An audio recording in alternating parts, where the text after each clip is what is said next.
Oke, selamat siang semua. Kita bertemu lagi di pelajaran kimia ya. Nah, materi terakhir ya sebelum kita ujian semester adalah faktor-faktor yang mempengaruhi kesetimbangan gitu. Jadi ini teori ya yang harus dipelajari, kita lihat. Nah, kalau yang berhubungan dengan konsentrasi atau bisa juga kalau dia nggak menyebut konsentrasi, misalnya jumlah zat ya. Yang pertama itu jika konsentrasi X ditambah, maka kesetimbangan akan geser ke arah lawan dari di mana X berada gitu. Jadi kalau misalnya X-nya itu di kanan ya, berarti dia akan gesernya tuh justru ke arah bagian yang reaksi yang di bagian kiri dari tanda panah gitu.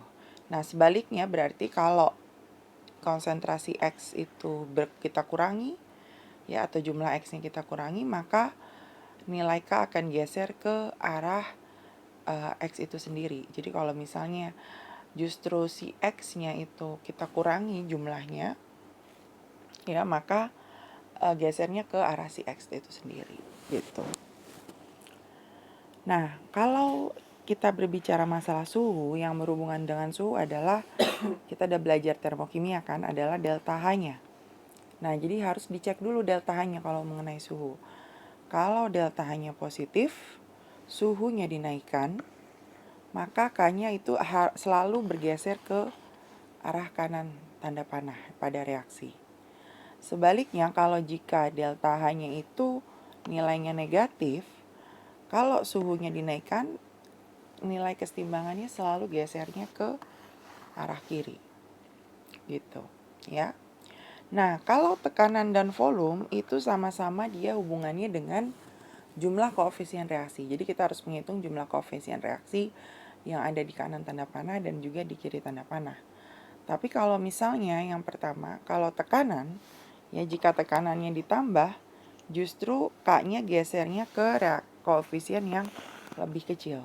Sebaliknya dengan volume, kalau volume itu ditambah, K-nya akan bergeser ke total koefisien yang lebih besar. Nah, bagaimana kalau total koefisien di kanan dan kiri sama?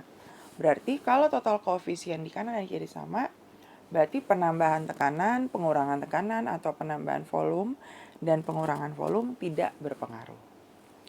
Oke, kita lihat di contoh soal nih, ya. Kita lihat di contoh soal di sini. Nah, oke. Pada reaksi kesetimbangan seperti ini ya. Pertama, kalau mengerjakan soal seperti ini, kita cek dulu apakah harus ada yang kita coret atau enggak kan ya. Yang modelnya solid dan liquid bisa kita coret. Ternyata ini enggak ya, karena ini J, AQ, AQ, EQ ya. Berarti ini tidak ada yang perlu dicoret.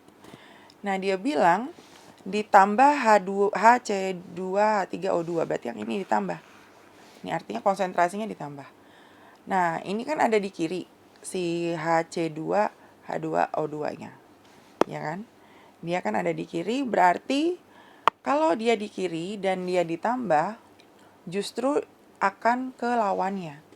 Berarti kesetimbangannya gesernya ke kanan. Karena si HC2, H3O2-nya itu ada di kiri. Nah, tapi kalau dianya dikurangi, justru gesernya ke dia sendiri, ke tempat yang ada dia sendiri. Nah, karena diletakkan di kiri, berarti kalau dikurangi dia ke kiri. Gitu. Ya. Oke, kita lanjut ke soal yang nomor 2. Nah, kita cek dulu, oh ini semuanya gas, semua G, semua. Berarti oke, nggak usah ada yang dieliminasi atau kita coret. Nah, sekarang pertanyaannya A, saat ditambah H2. Berarti kita lihat H2-nya ada di sebelah kiri, ya kan? Nah, berarti kalau H2-nya ada di sebelah kiri dan dia ditambah, berarti gesernya justru ke kanan, kan? Ke lawannya, ke tempat lawannya. Berarti di sini kita tulis gesernya ke kanan. Nah, dia nanya bagaimana kalau HI dikurangi. HI, kita lihat HI, oh HI itu di kiri. Ya kan? Berarti kalau dia dikurangi berarti dia geser ke tempat dia sendiri. Nah, kebetulan tempatnya di kanan, berarti gesernya ke kanan. Itu menurut aturannya. Nah, terus yang nomor C yang ditanya adalah tekanan. Kalau tekanan dan volume yang berhubungan adalah koefisien reaksi. Kita lihat total koefisien reaksi yang kiri itu angka depannya ini 1 tambah 1 ya. Ini 1 kan, nggak ada angkanya berarti 1 tambah 1. Yang kiri itu ada 2. Yang kanan kita lihat angka depannya ini kan, yaitu 2. Cuma ya di situ aja. Berarti kiri dan kanan kalau total koefisiennya sama. Jadi apakah yang terjadi saat tekanan diperbesar? Berarti tidak berpengaruh, tidak bergeser si K-nya. Gitu. Nah, kita lihat lagi soal yang nomor 3 nih, yang nomor 3. Bagaimanakah pengaruhnya terhadap CO jika ditambah CO2? Nah, berarti dia nanyanya pengaruh terhadap CO nih. Berarti kan kita lihat CO itu letaknya di kanan. Ya, berarti apakah bergeser ke dia atau tidak? Berarti apakah bergeser ke kanan atau tidak? Dia bilang apabila ditambah CO2. Kita lihat dulu mana yang harus dieliminasi nih. Yang harus dieliminasi adalah si C karena dia modelnya solid, ya. Jadi saat ditambah CO2 kan sebelah kiri. Berarti gesernya ke sebelah kanan. Ya kan? Berarti geser ke kanan kan karena ditambah CO2. Berarti karena dia geser ke kanan, pengaruhnya terhadap CO berarti CO-nya akan bertambah. Ya, jadi kalau geser itu artinya semua produk yang ada di tempat itu jumlahnya akan bertambah. Nah, B, suhu dinaikkan. Oke, kita lihat suhunya delta-nya ternyata positif ya, nggak ada tanda negatif. Kalau suhu dinaikkan pada saat delta H positif, tadi kita udah bahas, adalah selalu geser ke kanan. Berarti karena dia geser ke kanan, berarti si CO-nya juga bertambah lagi. Ya. Sebaliknya, kalau suhu dikurang, berarti dengan kondisi delta H positif, berarti pasti gesernya ke kiri kan, ke lawan arahnya. Berarti di sini CO-nya berkurang. Nah, kalau tekanan kita hitung dulu total koefisien reaksi yang di kiri karena ini nggak diperhitungkan ya si C, berarti cuma 1. Sedangkan si CO yang sebelah kanan totalnya ada 2 yang koefisien reaksi. Berarti kalau tekanan diperbesar, tadi kan gesernya ke total koefisien yang lebih kecil. Berarti gesernya ke yang 1, ya kan, ke si CO2 ini. Berarti karena gesernya ke kiri bukan ke arah si CO, berarti si CO-nya di sini juga berkurang. Gitu ya. Oke, kita lanjut lagi ke soal yang nomor 4. Ini jelaskan cara-cara yang ditempuh untuk memperoleh PCl5 yang sebanyak-banyaknya. Oke, kita lihat PCl5 itu yang ini. Berarti itu arahnya di kanan. Jadi kita maunya semuanya harus geser ke kanan. Intinya gitu. Ya. Berarti kalau dari segi konsentrasi, ya, siapa saja yang harus ditambah? Karena kita maunya geser ke kanan, yang harus ditambah adalah yang lawannya dong, ya kan? Karena lawannya biar gesernya ke kanan. Berarti konsentrasi PCl3 dan Cl2 ditambah. Ya kan? Lalu bagaimana dengan konsentrasi si PCl5 sendiri? Konsentrasi PCl5 sendiri, kalau dia ingin bergeser ke arah dia sendiri, justru konsentrasinya dikurangi. Ya. Lalu bagaimana dengan dari segi suhu? Ya kan? Dari segi suhu di sini suhunya ternyata deltanya negatif.